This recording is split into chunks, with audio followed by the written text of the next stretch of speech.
The RoundView is a big picture, science-based framework for sustainability, learning, communication, and visioning. The RoundView clarifies the root causes of all environmental problems so we can understand their opposites. We can design a sustainable future, a sustainable society, and we can all learn this framework from primary school to postgraduate to policymakers so that we make better decisions. The value of the RoundView, I think, is really an incredibly powerful synthesis of a lot of academic research and learning into something that anyone can use, of whatever age, whatever background. So being able to distill all that knowledge into the three root causes and their opposites is a really potent thing in itself.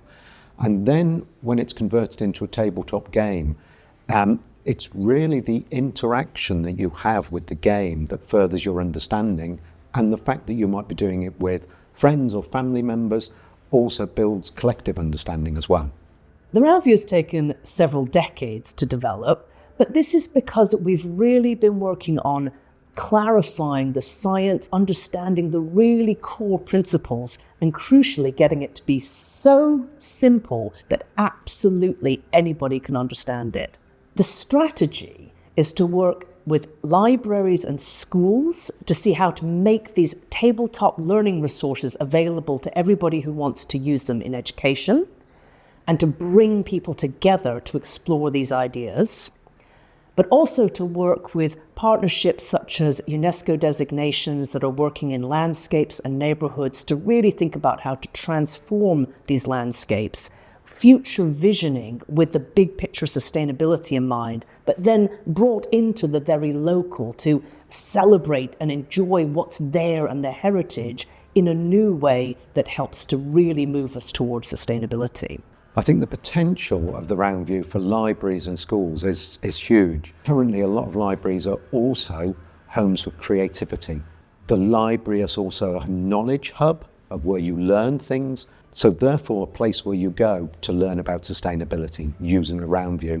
The value of poetry within these games is that it helps access a different level of knowledge, it helps people work with the tools, it engages people emotionally. Also, practically, it helps us to turn these tools into something that can only come together in one way. So we're using the rhyming couplets, the rhythm, and the way the poems come together to help people see when they've got the answers right, when they've put them together in the right way.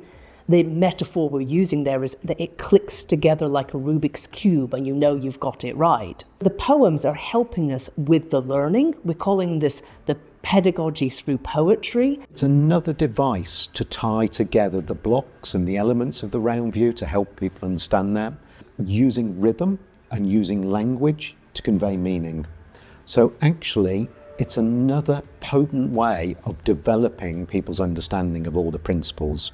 We're working with artists and poets to develop multilingual versions of the games and really thinking about what support packages we can put in place for teachers, for community activists, for landscape partnership managers, etc., so they can really take these resources and run with them.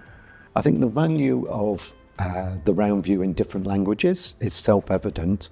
The value of the RoundView with multilingual poetry is even more so. I have seen the expression on a mother's face when I brought out the poems in Mandarin, and she could suddenly see that those ideas and those concepts in her language. Her sense of engagement was hugely increased. And I think this will also help us increase the sense of ownership and belonging, and people really engaging with this in a way that they will take the ideas forward. It builds on that idea of how the poetry is powerful, but it then makes it accessible to different communities. It has been fascinating to work with these multilingual poets. We've been improving the poems and the way we use them in the games in English through learning from the translation. An example of that is as the Argentinian poet was translating the poems into Spanish, she said, well, it worked better in Spanish if we say the planet warms if I go up in smoke. We had the planet warms as I go up in smoke, And it suddenly clicked for me. This was such a better way to express it in English as well. The planet warms if I go up in smoke. We have a choice. This is the choice we're making. So the challenge is for the poetry, because poetry is about form.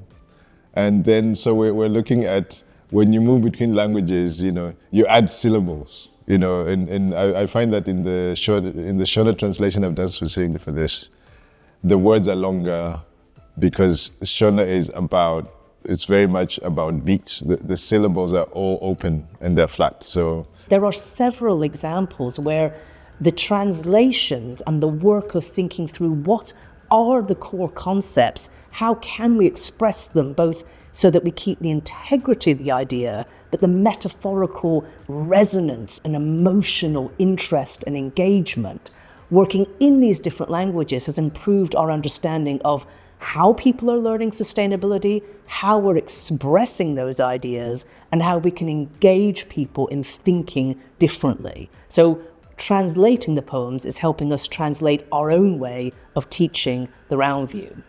Certain practical aspects, because we have to think not just in terms of producing a text, but also producing sound element. We have to be conscious of the fact that we're writing primarily for a very young audience and readership, and we have to think in terms of the practicalities of making work accessible in a form that can be fun and can be produced on blocks.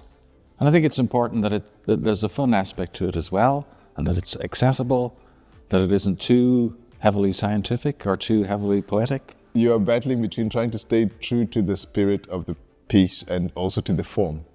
So there are all those challenges, and as well choices of words and meanings and metaphor, all of that. And you're trying to honor what the original work is, but you also, because it's going through your body and what it means to be in this body, your own ideas, experiences, and approach to language. Yeah, so it's a fun exercise. Straightforward enough rhymes in English. Smoke and oak doesn't quite work in Gaelic the same way. So you have to make allowance for that. And there's also an acrostic element to the English, which really can't be represented in the same way in the Gaelic translation. There's a different sound pattern in the Gaelic. So it has its own elements which are unique to the language, just as it is of all the other languages. People getting together over something, and people always do that. People get together over food, over a task, and it somehow facilitates the conversation. Through these translations of poems into different languages, we're hoping to introduce a way to teach languages at the same time as sustainability. This might be heritage languages where you've got populations coming in from many different countries, where you want to keep that sense of connection to home alive and perhaps help teach sustainability in the families of the children as well. This might be also helping to teach Scottish Gaelic, Welsh, English together, and it would help us to teach modern languages. We're already working on translations into French, into Spanish, so that we could potentially see this as used as a way to teach languages at the same time as reinforcing the principles of sustainability. The vision is to turn the RoundView into the fourth R: reading, writing, arithmetic, and the RoundView.